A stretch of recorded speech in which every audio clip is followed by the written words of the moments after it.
Hello' everyone, আপোনালোক সকলোকে স্বাগতম জনাইছোঁ আছাম জিকে ইউটিউব চেনেলৰ আন এটা নতুন ভিডিঅ'লৈ। আজিৰ এই ভিডিঅ'টোত আমি আছাম DLED লগতে ADRE 3.0 এক্সামৰ বাবে প্ৰয়োজনীয় হোৱাকৈ এখন মডেল কুৱেশ্যন পেপাৰ লৈ আহিছোঁ। আজিৰ এই মডেল কুৱেশ্যন পেপাৰখনত টোটেল 55টা কুৱেশ্যন থাকিব আৰু এই 55টা কুৱেশ্যনৰ ভিতৰত আপোনালোকে যদি 50 টকা শুদ্ধ কৰিব পাৰিছে তেনেহ'লে আপোনালোকে এই পেপাৰখনত পাছ কৰিছে। গতিকে আপোনালোকে কিমানটা কুৱেশ্যন শুদ্ধ কৰিব পাৰিছে কমেণ্ট বক্সত জনাব। তেনেহ'লে বলকচোন আজিৰ এই ভিডিঅ'টো আৰম্ভ কৰোঁ। আজিৰ আমাৰ ফাৰ্ষ্ট কুৱেশ্যনটো সুধিছে, কোন বছৰত দীপৰ বিলক ৰামছাৰ ক্ষেত্ৰ হিচাপে ঘোষণা কৰা হৈছিল? তলত দিয়া অপশ্যন কেইটাৰ ভিতৰত ইয়াৰ ৰাইট এনচাৰটো হৈছে অপশ্যন ডি 2002 চনত। 2002 চনত দীপৰ বিলক ৰামছাৰ ক্ষেত্ৰ হিচাপে ঘোষণা কৰা হৈছিল। নেক্সট কুৱেশ্যনটো সুধিছে, হকী খেলত এটা দলত কিমানজন খেলুৱৈ থাকে? হকী খেলত এটা দলত কিমানজনকৈ খেলুৱৈ থাকে সুধিছে। তলত দিয়া অপশ্যন চাৰিটাৰ ভিতৰত এই প্ৰশ্নৰ ৰাইট এনচাৰটো হৈছে অপশ্যন বি 11জন। হকী খেলত এটা দলত 11জনকৈ খেলুৱৈ থাকে। নেক্সট কুৱেশ্যনটো সুধিছে, চিৰ চেনেহী মোৰ ভাষা জননী এই গীতটো কোনে ৰচনা কৰিছিল? চিৰ চেনেহী মোৰ ভাষা জননী এই গীতটো কোনে ৰচনা কৰিছিল সুধিছে। এই প্ৰশ্নৰ ৰাইট এনচাৰটো হৈছে অপশ্যন চি মিত্ৰদেৱ মহন্ত। চিৰ চেনেহী মোৰ ভাষা জননী এই গীতটো মিত্ৰদেৱ মহন্তই ৰচনা কৰিছিল। নেক্সট কুৱেশ্যনটো সুধিছে, মীৰ জুমলাৰ লগত কোন পৰিব্ৰাজক অসমলৈ আহিছিল? মীৰ জুমলাৰ লগত কোন পৰিব্ৰাজক অসমলৈ আহিছিল সুধিছে। তলত দিয়া অপশ্যন চাৰিটাৰ ভিতৰত এই প্ৰশ্নৰ ৰাইট এনচাৰটো হৈছে অপশ্যন এ চিহাবুদ্দিন তালিচ। মীৰ জুমলাৰ লগত চিহাবুদ্দিন তালিচ অসমলৈ আহিছিল। নেক্সট কুৱেশ্যনটো সুধিছে, অসমৰ আটাইতকৈ ওখ শৃংগটোৰ নাম কি? অসমৰ আটাইতকৈ ওখ শৃংগটোৰ নাম কি সুধিছে। তলত দিয়া অপশ্যন চাৰিটাৰ ভিতৰত এই প্ৰশ্নৰ ৰাইট এনচাৰটো হৈছে অপশ্যন চি লাইকে। অসমৰ আটাইতকৈ ওখ শৃংগটোৰ নাম হৈছে লাইকে। এতিয়া আহিছোঁ নেক্সট কুৱেশ্যনটোলৈ। নেক্সট কুৱেশ্যনটো সুধিছে, জাতিংগা ক'ত অৱস্থিত? জাতিংগা অসমৰ ক'ত অৱস্থিত সুধিছে। ইয়াৰ ৰাইট এনচাৰটো হৈছে অপশ্যন এ ডিমা হাছাও। জাতিংগা অসমৰ ডিমা হাছাও জিলাত অৱস্থিত। এতিয়া আহিছোঁ নেক্সট কুৱেশ্যনটোলৈ। নেক্সট কুৱেশ্যনটো সুধিছে, অসম বিশ্ববিদ্যালয় ক'ত অৱস্থিত? অসম বিশ্ববিদ্যালয় ক'ত অৱস্থিত সুধিছে। এই প্ৰশ্নৰ ৰাইট এনচাৰটো হৈছে অপশ্যন বি শিলচৰ। অসম বিশ্ববিদ্যালয় শিলচৰত অৱস্থিত। নেক্সট কুৱেশ্যনটো সুধিছে, ৰামায়ণৰ প্ৰথম অসমীয়া ভাঙনিকাৰ কোন? ৰামায়ণৰ প্ৰথম অসমীয়া ভাঙনিকাৰ কোন সুধিছে। তলত দিয়া অপশ্যন চাৰিটাৰ ভিতৰত এই প্ৰশ্নৰ ৰাইট এনচাৰটো হৈছে অপশ্যন এ মাধৱ কন্দলী। ৰামায়ণৰ প্ৰথম অসমীয়া ভাঙনিকাৰ আছিল মাধৱ কন্দলী। নেক্সট কুৱেশ্যনটো সুধিছে, উপন্যাস সম্ৰাট বুলি কোনজন ব্যক্তিক কোৱা হয়? উপন্যাস সম্ৰাট বুলি কোনজন ব্যক্তিক কোৱা হয় সুধিছে। তলত দিয়া অপশ্যন চাৰিটাৰ ভিতৰত এই প্ৰশ্নৰ ৰাইট এনচাৰটো হৈছে অপশ্যন বি ৰজনীকান্ত বৰদলৈ। ৰজনীকান্ত বৰদলৈক উপন্যাস সম্ৰাট বুলি জনা যায়। নেক্সট কুৱেশ্যনটো সুধিছে, সপ্ততীৰ্থ বুলি কোন ঠাইক কোৱা হয়? সপ্ততীৰ্থ বুলি কোন ঠাইক কোৱা হয় সুধিছে। এই প্ৰশ্নৰ ৰাইট এনচাৰটো হৈছে অপশ্যন ডি তেজপুৰ। সপ্ততীৰ্থ বুলি তেজপুৰক কোৱা হয়। এতিয়া আহিছোঁ নেক্সট কুৱেশ্যনটোলৈ। নেক্সট কুৱেশ্যনটো সুধিছে, পদ্মশ্ৰী সন্মান লাভ কৰা প্ৰথম অসমীয়া মহিলা কোন? পদ্মশ্ৰী সন্মান লাভ কৰা প্ৰথম অসমীয়া মহিলা কোন সুধিছে। তলত দিয়া অপশ্যন কেইটাৰ ভিতৰত ইয়াৰ ৰাইট এনচাৰটো হৈছে অপশ্যন এ নলিনীবালা দেৱী। পদ্মশ্ৰী সন্মান লাভ কৰা প্ৰথম অসমীয়া মহিলা আছিল ননিনীবালা দেৱী নেক্সট কুৱেশ্যনটো সুধিছে পৰাগ উৎসৱ কোনটো জনগোষ্ঠীয়ে পালন কৰে পৰাগ উৎসৱ কোনটো জনগোষ্ঠীয়ে পালন কৰে সুধিছে তলত দিয়া অপশ্যন 4টাৰ ভিতৰত এই প্ৰশ্নৰ ৰাইট এনসাৰটো হৈছে অপশ্যন সি মিচিংসকলে পৰাগ উৎসৱ মিচিংসকলে উদযাপন কৰে নেক্সট কুৱেশ্যনটো সুধিছে হাছং পূজা কোনটো জনগোষ্ঠীয়ে পালন কৰে হাছং পূজা কোনটো জনগোষ্ঠীয়ে পালন কৰে সুধিছে তলত দিয়া অপশ্যন কেইটাৰ ভিতৰত ইয়াৰ ৰাইট এনসাৰটো হৈছে অপশ্যন এ ৰাভাসকলে হাছং পূজা ৰাভাসকলে উদযাপন কৰে নেক্সট কুৱেশ্যনটো সুধিছে পবিতৰা অভয়াৰণ্য অসমৰ কোনখন জিলাত অৱস্থিত পবিতৰা অভয়াৰণ্য কোনখন জিলাত অৱস্থিত সুধিছে তলত দিয়া অপশ্যন 4টাৰ ভিতৰত ইয়াৰ ৰাইট এনসাৰটো হৈছে অপশ্যন সি মৰিগাঁও জিলাত পবিতৰা অভয়াৰণ্য মৰিগাঁও জিলাত অৱস্থিত নেক্সট কুৱেশ্যনটো সুধিছে লাওখোৱা অভয়াৰণ্য অসমৰ কোনখন জিলাত অৱস্থিত লাওখোৱা অভয়াৰণ্য কোনখন জিলাত অৱস্থিত সুধিছে তলত দিয়া অপশ্যন 4টাৰ ভিতৰত এই প্ৰশ্নৰ ৰাইট এনসাৰটো হৈছে অপশ্যন বি নগাঁও জিলাত লাওখোৱা অভয়াৰণ্য অসমৰ নগাঁও জিলাত অৱস্থিত নেক্সট কুৱেশ্যনটো সুধিছে ইটালীৰ মুদ্ৰাৰ নাম কি ইটালী দেশৰ মুদ্ৰাৰ নাম কি সুধিছে তলত দিয়া অপশ্যন 4টাৰ ভিতৰত ইয়াৰ ৰাইট এনসাৰটো হৈছে অপশ্যন এ ইউৰো ইটালীৰ মুদ্ৰাৰ নাম হৈছে ইউৰো নেক্সট কুৱেশ্যনটো সুধিছে বাস্কেটবল খেলত প্ৰতিটো দলত কেইজনকৈ খেলুৱৈ থাকে বাস্কেটবল খেলত প্ৰতিটো দলত কেইজনকৈ খেলুৱৈ থাকে সুধিছে ইয়াৰ ৰাইট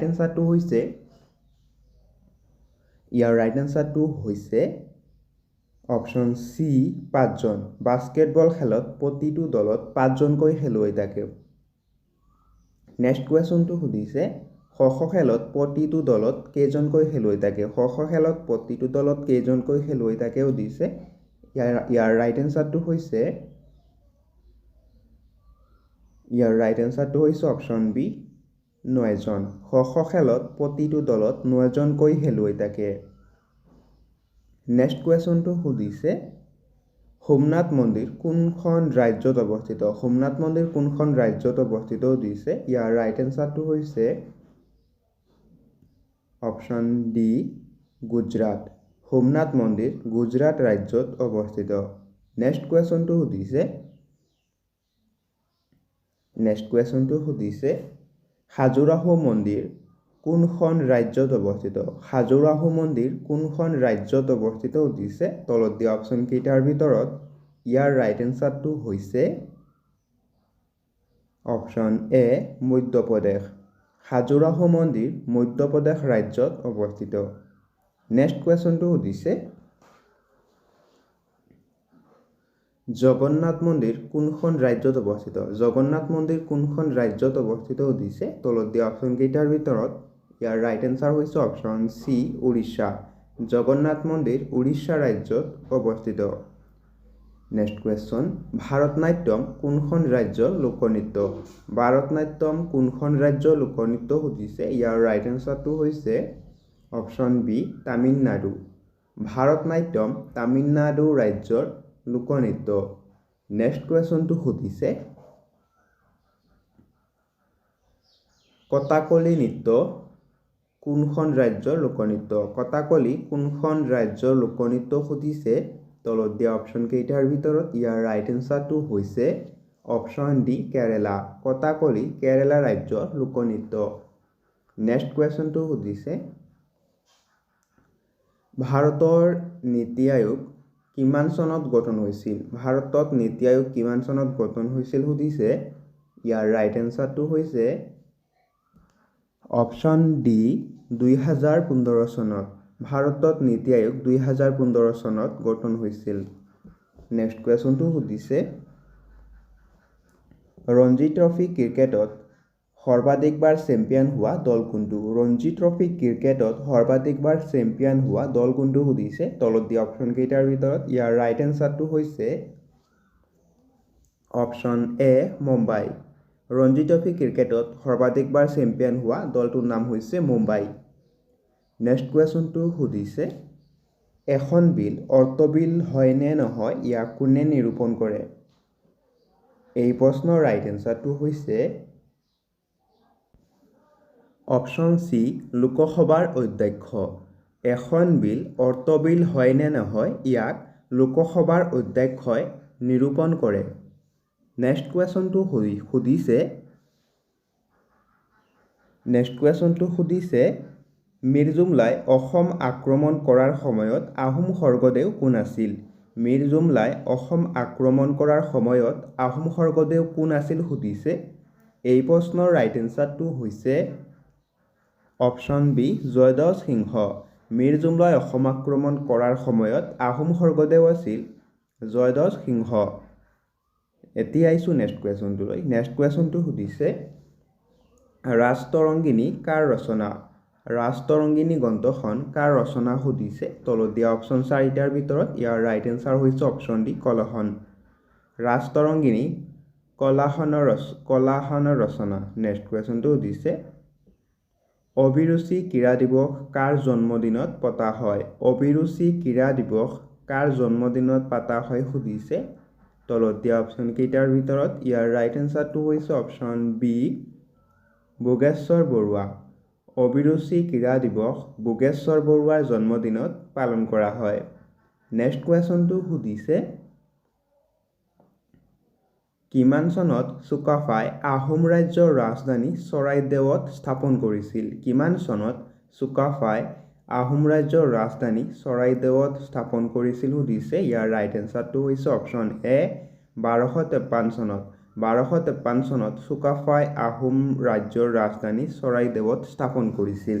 নেক্সট কুৱেশ্যন অসমৰ কোনখন জিলাত ভোৰতাল নৃত্যৰ বিকাশ ঘটিছিল? অসমৰ কোনখন জিলাত ভোৰতাল নৃত্যৰ বিকাশ ঘটিছিল সুধিছে। ইয়াৰ ৰাইট এনচাৰটো হৈছে অপশ্যন বি বৰপেটা জিলাত। বৰপেটা জিলাত ভোৰতাল নৃত্যৰ বিকাশ ঘটিছিল। নেক্সট কুৱেশ্যনটো সুধিছে চুতীয়া ৰাজ্যৰ শেষ ৰজাজনৰ নাম কি? চুতীয়া ৰাজ্যৰ শেষ ৰজাজনৰ নাম কি আছিল সুধিছে। ইয়াৰ ৰাইট এনচাৰটো হৈছে অপশ্যন চি নীতিপাল। চুতীয়া ৰাজ্যৰ শেষ ৰজাজনৰ নাম আছিল নীতিপাল। নেক্সট কুৱেশ্যনটো সুধিছে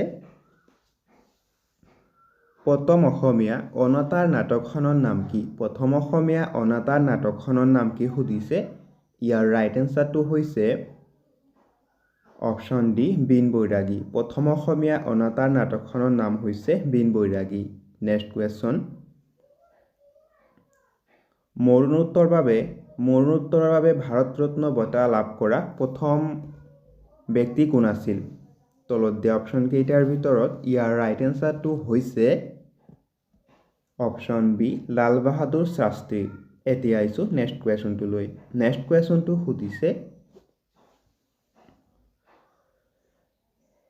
কুৱেশ্যনটো সুধিছে ভাৰত ৰত্ন লাভ কৰা প্ৰথমগৰাকী খেলুৱৈ কোন আছিল? ভাৰত ৰত্ন বঁটা লাভ কৰা প্ৰথমগৰাকী খেলুৱৈ কোন আছিল সুধিছে। ইয়াৰ ৰাইট এনচাৰটো হৈছে অপশ্যন এ শচীন তেণ্ডুলকাৰ। ভাৰত ৰত্ন বঁটা লাভ কৰা প্ৰথমগৰাকী খেলুৱৈ আছিল শচীন তেণ্ডুলকাৰ। নেক্সট কুৱেশ্যনটো সুধিছে প্ৰধানমন্ত্ৰী জন ধন যোজনা আঁচনিখন কিমান চনত মুকলি কৰা হৈছিল? প্ৰধানমন্ত্ৰী জন ধন যোজনা আঁচনিখন কিমান চনত মুকলি কৰা হৈছিল সুধিছে। তলত দিয়া অপশ্যন 4টাৰ ভিতৰত ইয়াৰ ৰাইট এনচাৰটো হৈছে অপশ্যন চি 2014 চনত। প্ৰধানমন্ত্ৰী জন ধন যোজনা 2014 চনত আৰম্ভ কৰা হৈছিল। নেক্সট কুৱেশ্যনটো সুধিছে মামণি ৰয়ছম গোস্বামীৰ প্ৰকৃত নাম কি? মামণি ৰয়ছম গোস্বামীৰ প্ৰকৃত নাম কি সুধিছে। তলত দিয়া অপশ্যন কেইটাৰ ভিতৰত এই প্ৰশ্নৰ ৰাইট এনচাৰটো হৈছে অপশ্যন ডি ইন্দিৰা গোস্বামী। মামণি ৰয়ছম গোস্বামীৰ প্ৰকৃত নাম আছিল ইন্দিৰা গোস্বামী। নেক্সট কুৱেশ্যনটো সুধিছে প্ৰথম অসমীয়া ছনেট কবিতাটোৰ নাম কি? প্ৰথম অসমীয়া ছনেট কবিতাটোৰ নাম কি সুধিছে। তলত দিয়া অপশ্যন কেইটাৰ ভিতৰত ইয়াৰ ৰাইট এনচাৰটো হৈছে অপশ্যন এ প্ৰিয়তমাৰ চিঠি। প্ৰথম অসমীয়া ছনেট কবিতাটোৰ নাম হৈছে প্ৰিয়তমাৰ চিঠি। নেক্সট কুৱেশ্যনটো সুধিছে ডিস্কভাৰী অফ ইণ্ডিয়া নামৰ গ্ৰন্থখনৰ লেখক কোন? ডিস্কভাৰী অফ ইণ্ডিয়া গ্ৰন্থখনৰ লেখক কোন সুধিছে। এই প্ৰশ্নৰ ৰাইট এনসাৰটো হৈছে option B Jawaharlal Nehru discovery of India গ্ৰন্থখনৰ লেখক হৈছে জৱাহৰলাল নেহেৰু নেক্সট কুৱেশ্যন নামদফা ৰাষ্ট্ৰীয় উদ্যান কোনখন ৰাজ্যত আছে নামদফা ৰাষ্ট্ৰীয় উদ্যান কোনখন ৰাজ্যত আছে সুধিছে ইয়াৰ ৰাইট এনসাৰটো হৈছে অপশ্যন সি অৰুণাচল প্ৰদেশ নামদফা ৰাষ্ট্ৰীয় উদ্যান অৰুণাচল প্ৰদেশত আছে নেক্সট কুৱেশ্যনটো সুধিছে মানৱ অধিকাৰ দিৱস কিমান তাৰিখে পালন কৰা হয় মানৱ অধিকাৰ দিৱস কিমান তাৰিখে পালন কৰা হয় সুধিছে ইয়াৰ ৰাইট এনসাৰটো হৈছে অপশ্যন ডি 10 ডিসেম্বৰ মানৱ অধিকাৰ দিৱস 10 ডিসেম্বৰ তাৰিখে পালন কৰা হয় নেক্সট কুৱেশ্যনটো সুধিছে ইৰাণৰ মুদ্ৰাৰ নাম কি ইৰাণৰ মুদ্ৰাৰ নাম কি সুধিছে ইয়াৰ ৰাইট এনসাৰটো হৈছে অপশ্যন এ ৰিয়েল ইৰাণৰ মুদ্ৰাৰ নাম হৈছে ৰিয়েল নেক্সট কুৱেশ্যনটো সুধিছে ৰাছিয়াৰ ৰাজধানী চহৰ কি ৰাছিয়াৰ ৰাজধানী চহৰ কি সুধিছে ইয়াৰ ৰাইট এনসাৰটো হৈছে অপশ্যন বি মস্কো ৰাছিয়াৰ ৰাজধানী চহৰ হৈছে মস্কো নেক্সট কুৱেশ্যনটো সুধিছে ভাৰতৰ বনমানু ৰূপে পৰিচিত ব্যক্তিগৰাকীৰ নাম কি ভাৰতৰ বনমানু ৰূপে পৰিচিত ব্যক্তিগৰাকীৰ নাম কি সুধিছে ইয়াৰ ৰাইট এনসাৰটো হৈছে অপশ্যন এ যাদৱ পায়েং ভাৰতৰ বনমানু ৰূপে পৰিচিত ব্যক্তিগৰাকীৰ নাম হৈছে যাদৱ পায়েং নেক্সট কুৱেশ্যনটো সুধিছে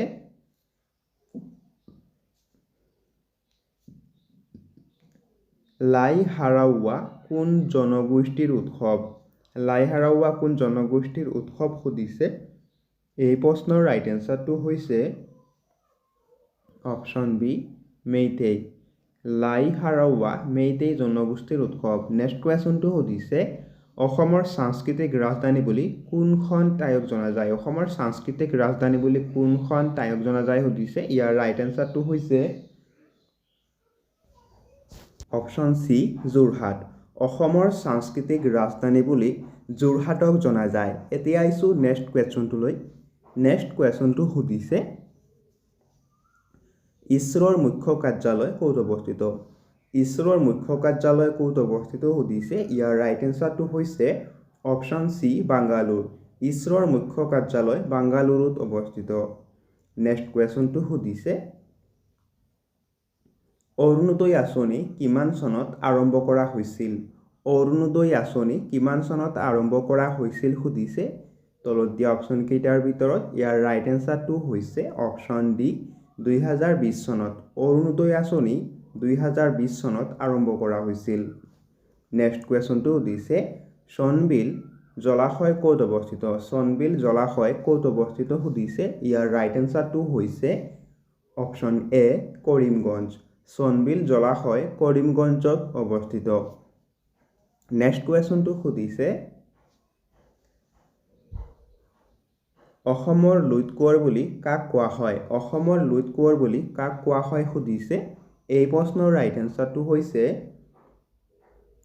অপশ্যন ডি ৰুদ্ৰ বৰুৱা অসমৰ লুইত কোঁৱৰ বুলি ৰুদ্ৰ বৰুৱাক কোৱা হয় এতিয়া আইছো নেক্সট কুৱেশ্যনটোলৈ নেক্সট কুৱেশ্যনটো সুধিছে জয়সাগৰ পুখুৰী কোনে নিৰ্মাণ কৰিছিল জয়সাগৰ পুখুৰী কোনে নিৰ্মাণ কৰিছিল সুধিছে ইয়াৰ ৰাইট এনসাৰটো হৈছে অপশ্যন এ ৰুদ্ৰসিংহ জয়সাগৰ পুখুৰী ৰুদ্ৰসিংহই নিৰ্মাণ কৰিছিল নেক্সট কুৱেশ্যন লাচিত বৰফুকন মৈদাম ক'ত অৱস্থিত লাচিত বৰফুকন মৈদাম ক'ত অৱস্থিত সুধিছে ইয়াৰ ৰাইট